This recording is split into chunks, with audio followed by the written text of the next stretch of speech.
Tim, good afternoon. Man, it is a great afternoon. What's this good stuff, man? I'm serious.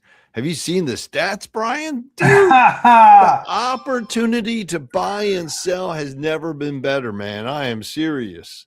Yeah, not so much, Tim. So we've been talking about how this 2026 you said was going to be up like 20 or 50%. I can't It's remember. gonna be Let me go amazing back and as hell, man. I'll I go back I and am put the clip in psyched. here.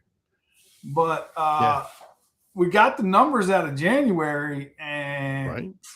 it's like that. I don't have one. I like to hold up the balloon and let the air out of the balloon.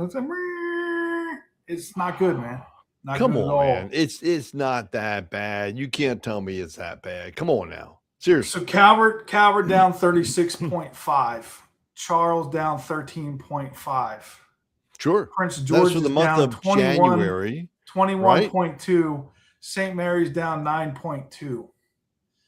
And So what's that Anne tell you, Arundel man? down 14 and a half. So every county around here is all down 15 to 30%. And that's over 2025, which was already down. If you go Tough back and year. watch our podcast from last year, we're talking about how it was like 50% off the high from 2019. So we're It like off has, the yeah. off the off. We're not just off, we're off the off the off. So what's that tell you? That means This is sellers not are good. prepared to sell, man. Sellers are motivated to sell. It's a home run. Well, let's talk about Yeah. what's the problem? Why is it that people are not buying and selling houses? In my opinion, I think it's threefold. Number one, honestly, weather. Let's face it. January is always a tough time, and we've had some relatively cold, snowy weather, and people put things off. So I Those are think that's been settlements. So playing. they would have gone under contract in December, potentially January. November. I got people under contract in January that settle in Like January, man. maybe Come on now. 5% of them closed in the same month, but the large majority went under contract in December, which was Mhm. unseasonably cold.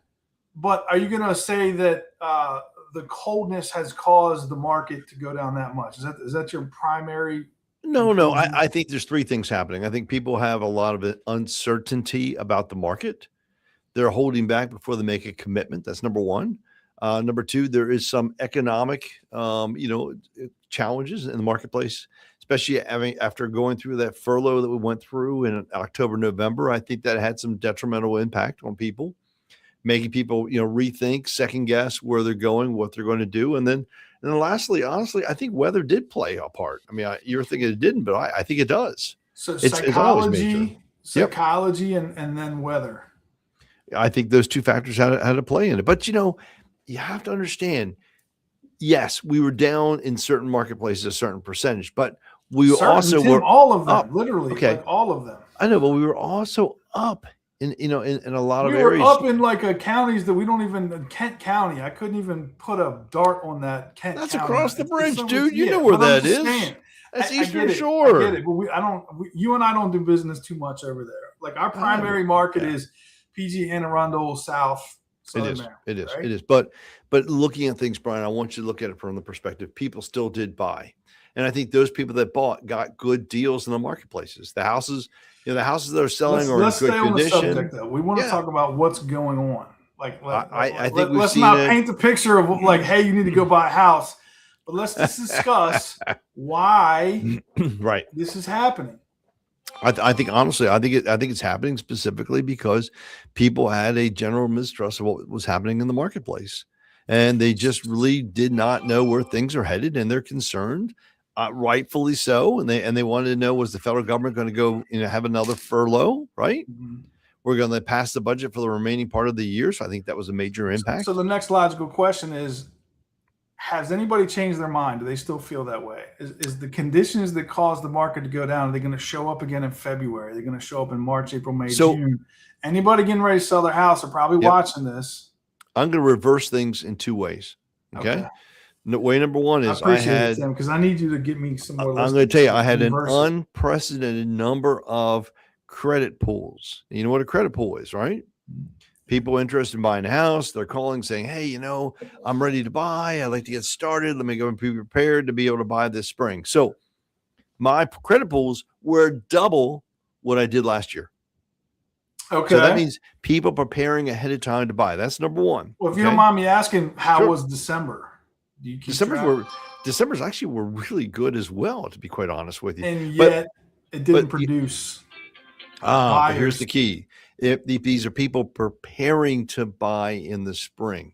Okay. They don't always equate to people actually buying in January or February. Okay. Those are tough months, regardless of what the marketplace we're in. But that's what I'm saying. Like tough, and then have it be down 35% on top of tough is like tough. Yeah, except for I think we're going to see an unprecedented number of new listings coming on the marketplaces, right? A lot of listings Tim, coming on the market. You're saying this whole shit was getting turned around. I believe that, Brian. I mean, you don't believe that, but yeah. What are you basing that on?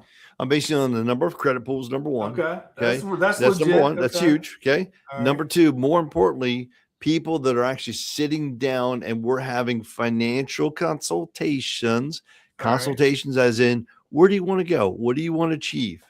Yeah. How do we make the house more affordable? So you've had more face-to-face meetings and more credit pools. So that's an indication of activity. We had a first-time home buyer meeting, and I thought it was amazing as hell. February 7th over here in Waldorf. Okay. And I'm thinking, I might get 4, maybe 6 people. 28 people present, includes their kids, whatever, right? And then we had basically another 60 online. And this was not just first-time home buyers and resale. People wanting to know, what do I need to do to prepare to sell my house? What should be my expectations? How do I get my house ready to sell? What's my buying power going to be afterwards? How do I buy a house without being contingent?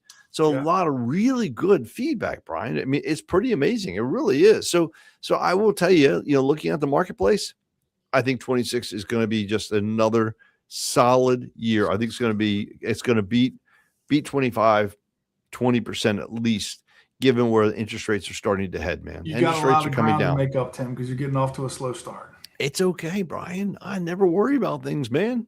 It does, because does worry set? Okay, I think in the Bible it says something about worry doesn't save a single hair in your head. Dude, I don't got many as it is, right? So I'm not going to worry. All right. So my take is similar. I'm gonna say, obviously, it's psychology. It's the mindset. Like what is actually in the thoughts and minds of buyers and sellers. I don't think it's sellers so much because I think inventory is going up. I think it's tremendously. I think buyers are having a hard time making the decision. There's been an enormous amount of chatter over the past couple of years about when the crash is going to come, when the rates are going to come back. And, you and I have been saying this the whole time since literally day one. It's not going to change. It's not going to get significantly different. And I think the people are just starting to sort of settle into the idea that this is reality. I mean, I literally was at an appointment a couple hours ago, and he said, well, should I sell my house now or wait 5 years and see how much it goes up? And I said, well, I'm just going to be honest with you. I don't see anything coming that is going to significantly change anything. It seems like we're in a slow, frustrating sludge of a market, and it was caused by 5 years of 3% interest rates where everybody locked into those rates and set expectations accordingly, and then house prices went up through the roof. So I think what needs to happen is house prices are going to, and the business is going to stagnate as it has been for the past 2 years, now in the third year. Meanwhile, incomes are coming up a little bit.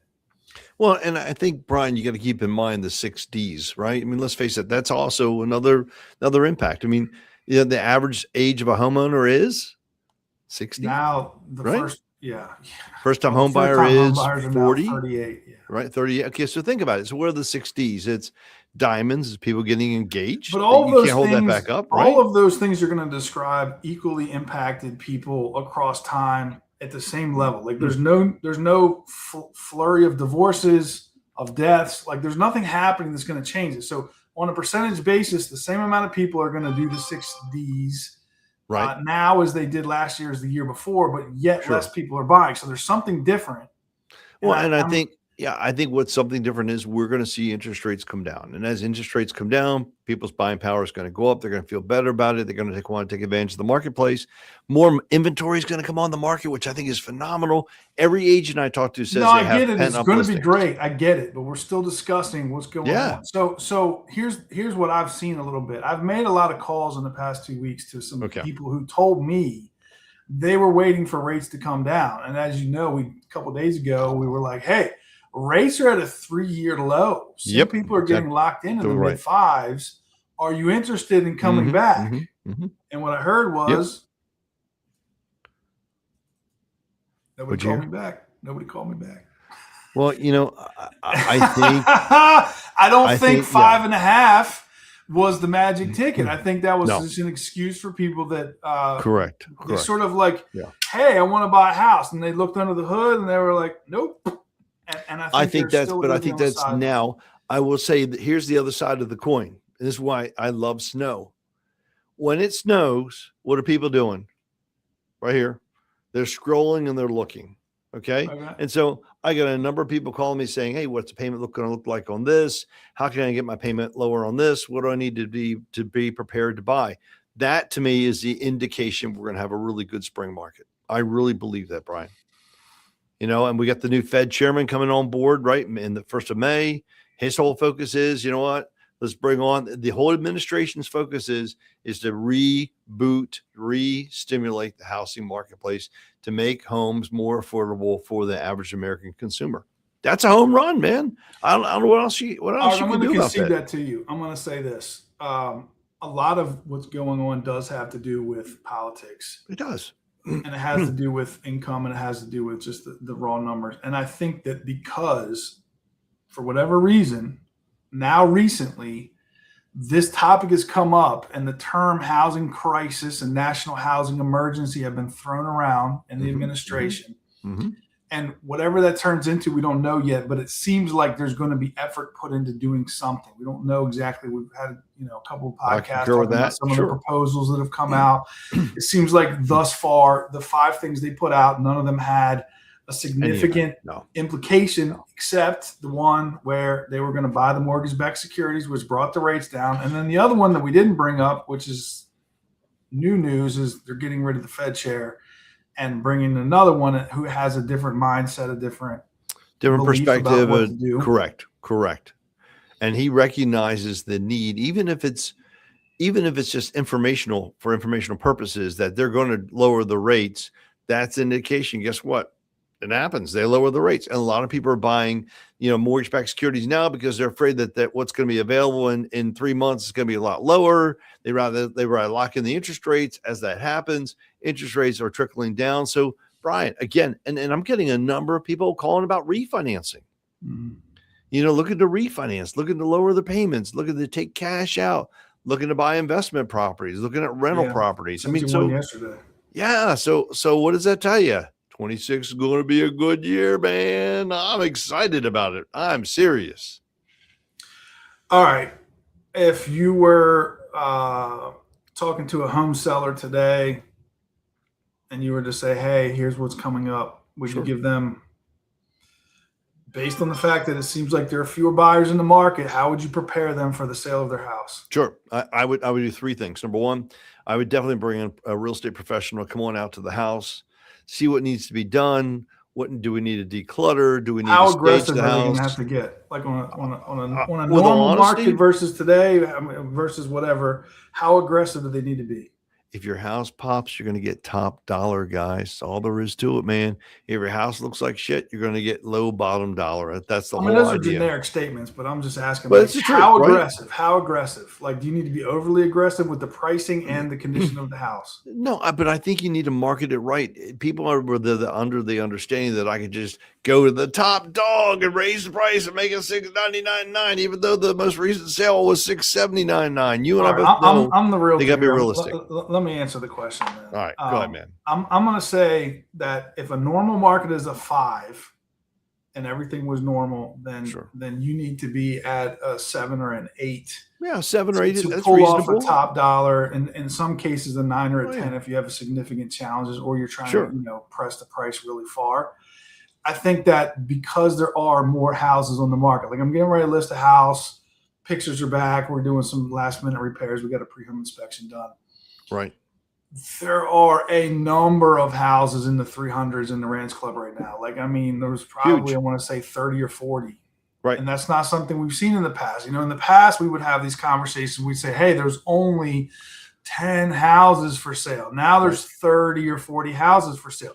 You need to be much more aggressive with how you're setting yourself apart. So I'm going to emphasize the way that the house looks and how to set it apart in order to be able to grab attention, because you now need to grab higher levels of attention. Right. The attractiveness of your property needs to be much higher.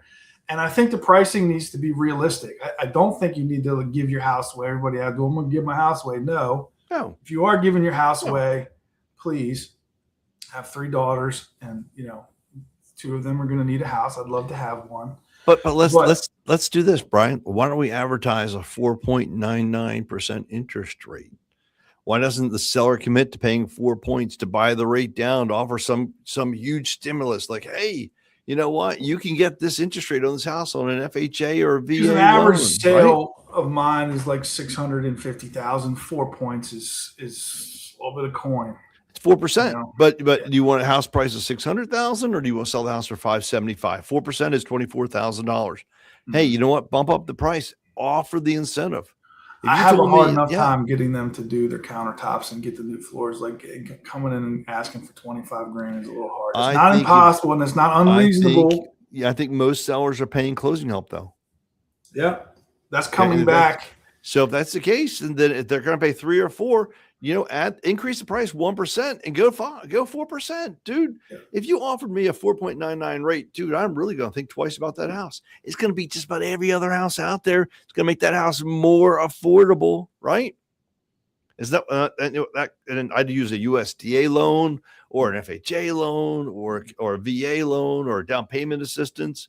There is opportunity out there. I believe this is going to be one of the best times. You're describing a scenario where you need to dig deep and get creative in order to pull this off. You have to be willing to pay closing costs and/or buy the rate down in order to attract a buyer. These are things that are not normal in a normal market. So, but are we in a normal market? What we're describing is you have to be much more aggressive in 2026 than you did in previous years to get your home sold for top dollar. I mean, that's kind of what I was trying to get from.